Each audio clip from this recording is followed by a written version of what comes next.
Hey everyone, and welcome back for another deep dive. It's great to be back. Today we're tackling financial abundance. Oh, yeah, this should be a good one. Yeah, I'm really excited to dig into this PDF called Financial Abundance Strategy. Interesting title. Yeah, it promises a path to prosperity, Oh, but yeah. with a bit of a twist. I like twists. It involves aligning yourself with something called wealth frequency. Wealth frequency. Yeah, have you ever heard of that?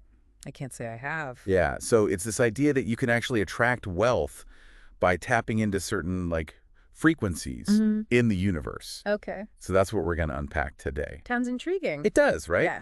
So right off the bat, Yeah. this PDF caught my eye because it blends this traditional financial advice with some pretty out there concepts. Yeah, like what? Like this whole idea of wealth frequencies and the power of your mindset. I did notice that. Yeah, it's not just about saving money or investing wisely. It's Right. about aligning your energy with the energy of wealth.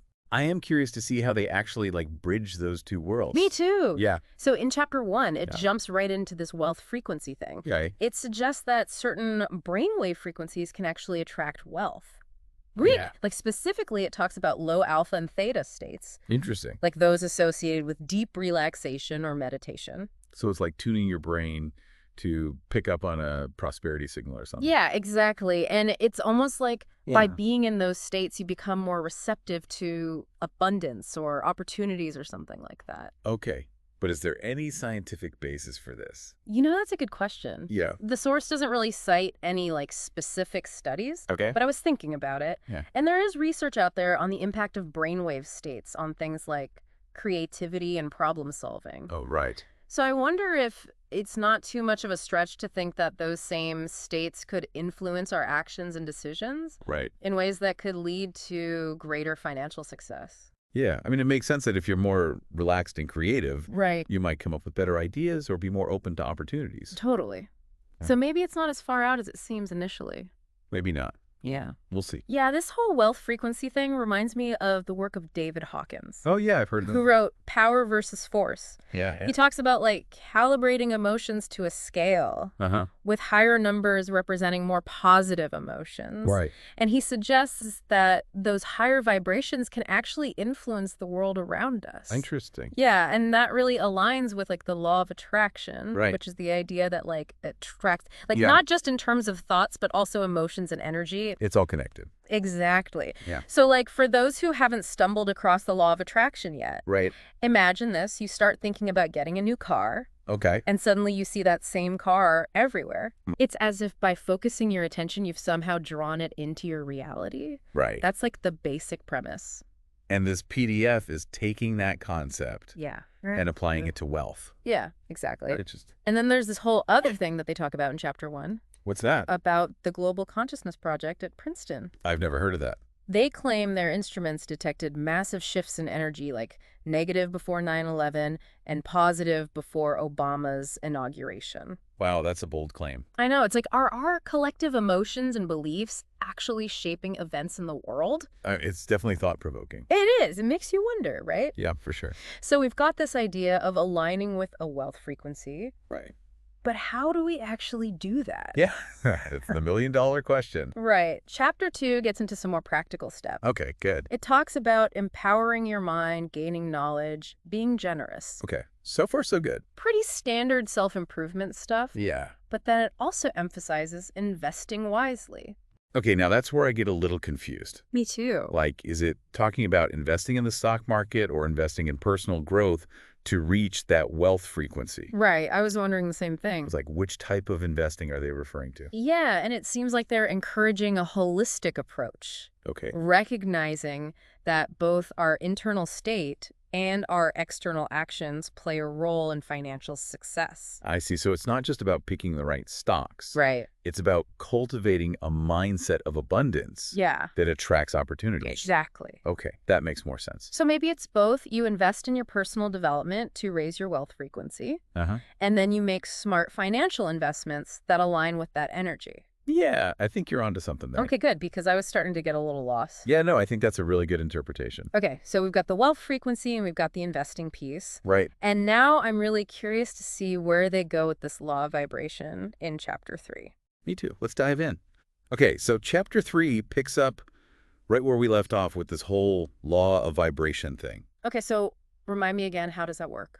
Basically, it's the idea that everything in the universe is energy, and it's all vibrating at different frequencies. Okay, yeah, I remember that part. And so just like tuning forks resonate with each other, we attract experiences that match our dominant vibration. So if we're like vibrating at a low frequency, weighed down by negativity and scarcity, we're more likely to attract situations that reflect that. Exactly. But if we can raise our vibration to a wealth frequency, then we start attracting abundance. Okay, I'm trying to wrap my head around this wealth frequency thing. Yeah, it's a pretty out there concept. It is, but I'm willing to entertain it. Yeah, me too.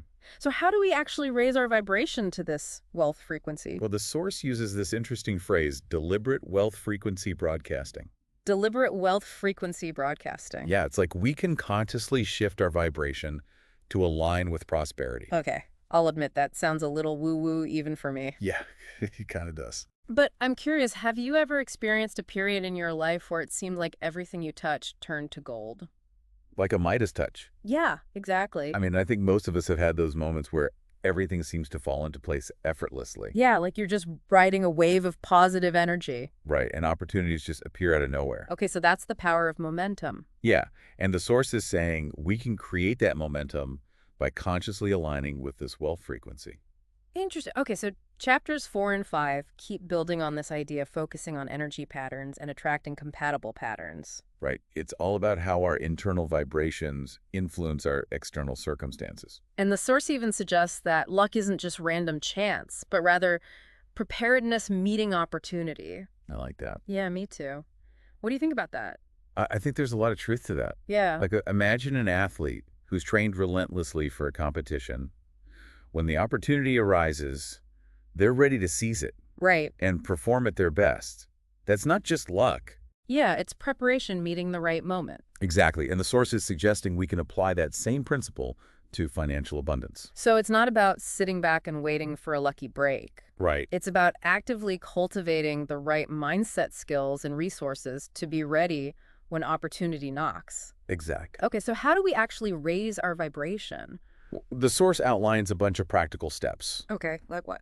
Things like practicing gratitude, surrounding yourself with positive influences, and engaging in activities that bring you joy.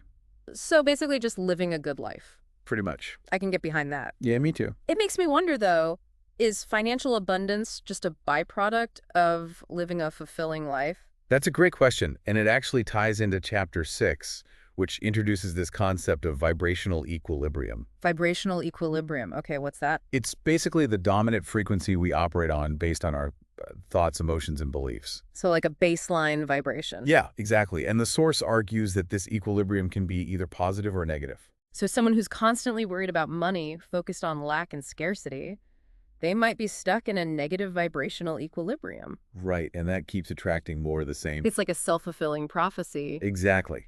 But on the flip side, someone who approaches life with gratitude and an abundance mindset, Yeah. they're more likely to attract opportunities and experiences that reflect that. Okay, that makes sense. Yeah. It reminds me of those times when I'm super stressed about a deadline, and it seems like everything that could go wrong does go wrong. Oh, yeah, I know that feeling. Like my computer crashes, I spill coffee on my notes, the traffic is a nightmare. It's like my negative energy is creating those obstacles. It's funny how that works, right? It is, it's a little spooky actually. Yeah, but the source offers some advice on how to shift our vibration. Okay, tell me more.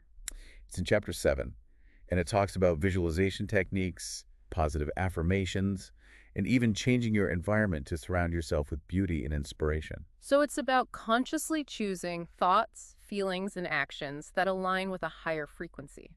Exactly. Okay, but what about those times when we can't shake those negative thoughts, or when we're facing real financial challenges that seem impossible to overcome? That's where chapters 8 and 9 come in. Okay, what do they say? They focus on empowering yourself, taking control of your finances, and redefining failure as a learning opportunity. So it's like a shift from feeling like a victim of circumstances to becoming an active creator of your own financial reality. Exactly. I like that. Yeah, and the source encourages you to focus on what you have, not what you lack. Okay. And it also introduces this really interesting concept, desire versus detachment. Desire versus detachment. Okay, I'm intrigued. What's the difference? So the source distinguishes between healthy desire, which is about setting goals and taking inspired action, Okay. and unhealthy attachment, which can lead to anxiety and actually hinder your progress. So it's like that saying, let go of the outcome and trust the process. Exactly. Okay, I could see how that would apply to finances.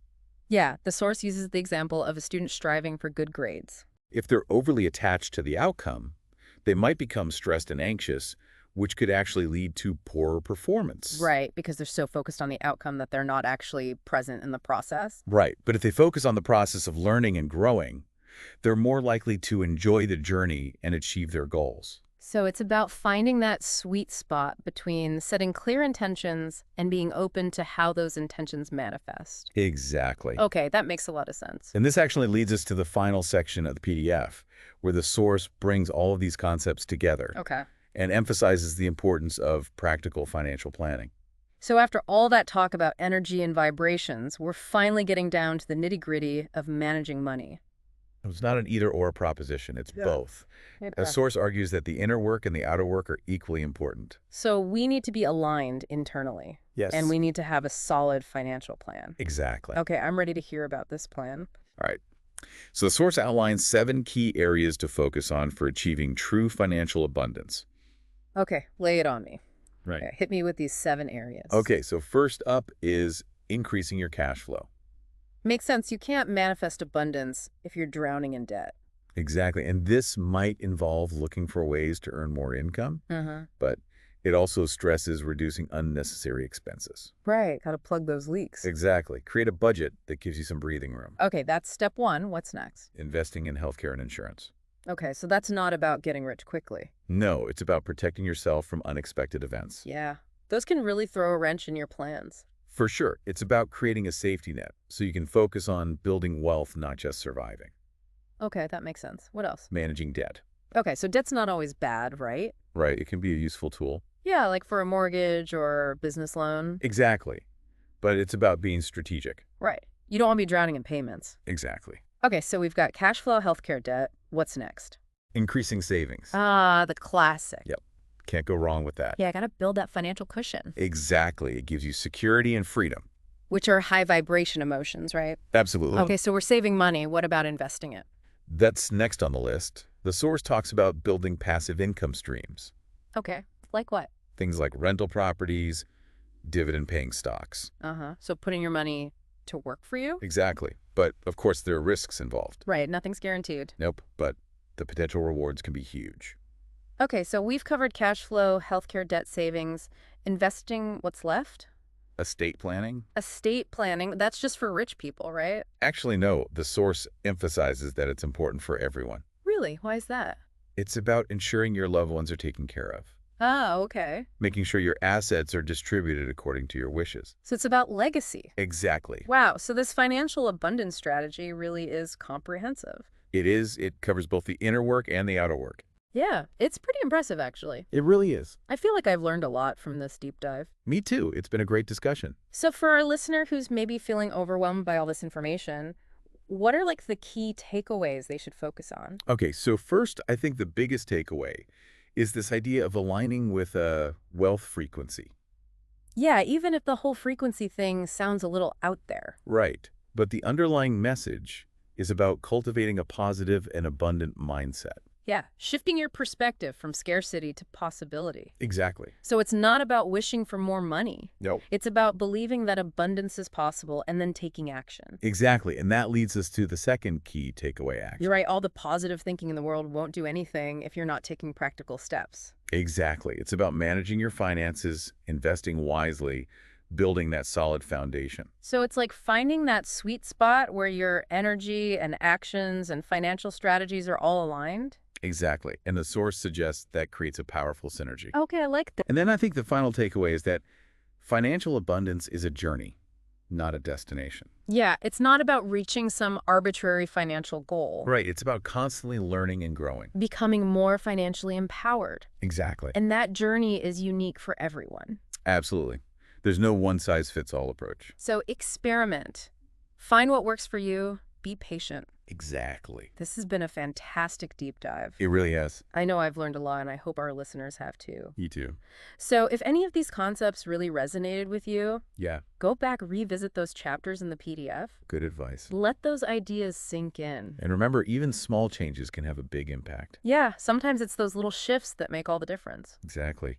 You might just find yourself riding that wealth frequency all the way to the bank. Maybe manifesting those unexpected checks in the mail. It could happen. Thanks for joining us on this deep dive into financial abundance strategy. It's been a pleasure. Until next time, keep those vibrations high and those financial goals in sight.